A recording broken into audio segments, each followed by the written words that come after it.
புரட்சித்தலைவர் எம்ஜிஆர் அவர்களை பற்றி அவரின் அண்ணன் எம்ஜி சக்கரபாணி அவர்கள் கூறியதை தற்பொழுது காண்போம். எனக்கும் தம்பி எம்ஜிஆருக்கும் கண்கண்ட தெய்வம் எங்களுடைய அன்னைதான். அந்த தெய்வத்தின் முழுமையான நல்லாசியை பெற்றதால் தான் மக்களின் பேராதரவுக்கும் பெரும் புகழுக்கும் உரிய இடத்தில் என் தம்பியை காண முடிகிறது. மக்களின் மனதை ஆண்டு கொண்டிருந்த தம்பி எம்ஜிஆர் இன்று நாடாளும் முதல்வராக வீற்றிருப்பதை காண எங்களின் தாய் என்னும் தெய்வம் இல்லையே என்று பலமுறை எண்ணி இயங்குவதுண்டு. ஆனால் அதே சமயம் இன்று பொழுதில் பெரிதுவக்கும் தன் மகனை சான்றோன் என கேட்ட தாய் என்ற வான்புகழ் வள்ளுவர் குரல் மொழிக்கேற்ப அன்னை உள்ளத்தோடு நான் அகமகிழ்கிறேன். கடந்த கால சம்பவங்கள் என் நெஞ்சில் அலைமோதுகின்றன. பல நிகழ்ச்சிகளை நினைவிற்கு கொண்டு வந்து தம்பியை பற்றி எனக்குள் எண்ணி எண்ணி பெருமை கொள்கிறேன். பல ஆண்டுகளுக்கு முன்பு எம்ஜிஆர் நாடக மன்றத்தின் சார்பில் நாங்கள் இன்ப கனவு நாடகத்தை நடத்தி கொண்டிருந்த சமயம் ஒரு நாள் காலையில் தம்பி என்னை கூப்பிட்டு நமக்கு எவ்வளவு நிலம் வேண்டும் என்று கேட்க 10 ஏக்கர் போதும் என்று நான் பதில் சொன்னேன். அதன் பின்பு தம்பி எம்ஜிஆர் என்னிடம் கூற விவரம் அறிந்தேன். லேனா செட்டியார் சிபாரிசு செய்து வாங்கும்படி அடிக்கடி கூறி வந்த சுமார் 90 ஏக்கர் நிலம் அமைஞ்சிக்கரை அருகில் இருந்தது. ஒரு கிராமம் முழுவதும் என்று சொல்லலாம். அது ஹெச்டி ராஜா என்பவருக்கு சொந்தமான ட்ரஸ்ட் ப்ராப்பர்ட்டி என்று நினைக்கிறேன். அந்த 90 ஏக்கர் நிலத்தையும் போய் பார்த்து பிடித்திருந்தால் வாங்கிவிடலாம் என்ற எண்ணம் எனக்கும் இருந்தது. ஆனால் எங்களுக்கு 10 ஏக்கர் நிலம் போதும் என்று நான் சொன்னவுடன் தம்பி எம்ஜிஆரிடமிருந்து உடனே வந்த வாசகங்கள் இவை. நமக்கு 10 ஏக்கர் போதும் என்றால் பாக்கி நிலத்தை எல்லாம் நாடக கம்பெனியில் உள்ள மற்றவர்களுக்கு எழுதி கொடுத்து விடலாம். நான் இதை கேட்டதும் வியர்ந்து போய்விட்டேன். எவ்வளவு பெரிய உள்ளம், எத்தனை பெருந்தன்மை.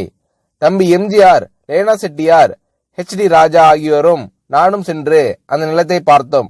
அந்த நிலத்தில் பல ஏழை எளிய மக்கள் பயனடைந்து வந்தனர் என்பதை அறிந்து கொண்டோம். அவர்கள் பிழைப்பை கெடுக்கும் வகையில் நிலத்தை வாங்க வேண்டாம் என்று முடிவு செய்தோம். எங்கே ஏழை எளிய மக்கள் பாதிக்கப்பட்டாலும் தம்பியால் அதை தாங்கிக் கொள்ள முடியாது. நாங்கள் அன்று நிலம் வாங்காமல் போனதற்கு அதுதான் காரணம். நிலம் வாங்கி நாடக கம்பெனியில் உள்ள மற்றவர்களுக்கு கொடுக்க வேண்டும் என்று தம்பி எம்ஜிஆர் சிந்தித்ததையும் அந்த நிலத்தை வாங்குவதால் பல குடும்பங்களின் பிழைப்பு போய்விடும் என்பதையும் எண்ணி வாங்காமல் விட்டதையும் நினைத்து பார்க்கிறேன். நெஞ்சம் நெகிழ்கிறது. காலை 5 மணிக்கெல்லாம் எழுந்து உடற்பயிற்சி செய்துவிட்டு 7 மணிக்கு படப்பிடிப்பிற்கு புறப்பட்டு விடுகின்ற அந்த ஒழுங்கு யாருக்கும் வராது. உடலை கட்டுக்குலையாமல் காப்பாற்ற வேண்டும் என்பதில் சின்னஞ்சிறு வயதிலிருந்தே தம்பி எம்ஜிஆருக்கு கவனம் அதிகம். உணவு வகைகளில் நான் இதைதான் சாப்பிடுவேன் என்று பிடிவாதம் பிடிப்பேன். எங்களுடைய தாய் கஞ்சி கொடுத்தால் நான் சாப்பிட மாட்டேன். பழையது பிடிக்காது. தம்பி எம்ஜிஆரோ இதுதான் வேண்டும் என்று சொல்வதே இல்லை. அம்மா என்ன குடிக்கிறார்களோ அதை உண்ணுவது பழக்கம். பழையது தயிர் ஊற்றி சாப்பிடுவதும் சில நாட்களில் வெறும் பால் மட்டும் குடித்துவிட்டு வேலையில் ஈடுபடுவதும் உண்டு. இதுதான் சாப்பிட வேண்டும் என்ற பழக்கம் என் தம்பிக்கு இல்லை. பல ஆண்டுகளுக்கு முன்பு பிரபலமான ஒரு நடிகர் எங்கள் வீட்டிற்கு வந்தார்.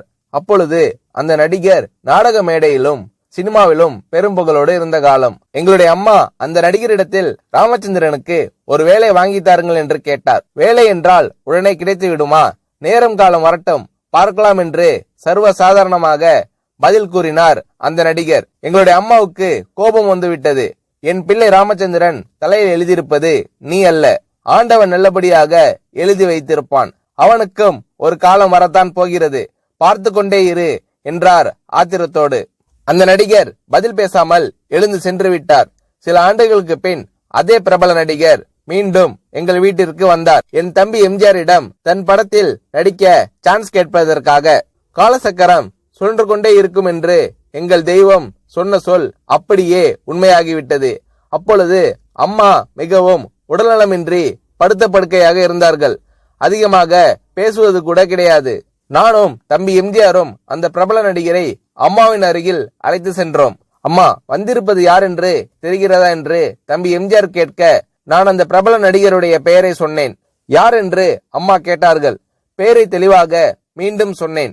என்னை ஒரு கையாலும் தம்பி எம்ஜிஆரை ஒரு கையாலும் பிடித்து கொண்ட எங்கள் அம்மா அதுவரையில் பேசவே முடியாமல் இருந்தவர் ராமச்சந்திரனுக்கு நேரம் காலம் வரட்டும் என்று சொன்னாயே, வந்துவிட்டது பார்த்தியா?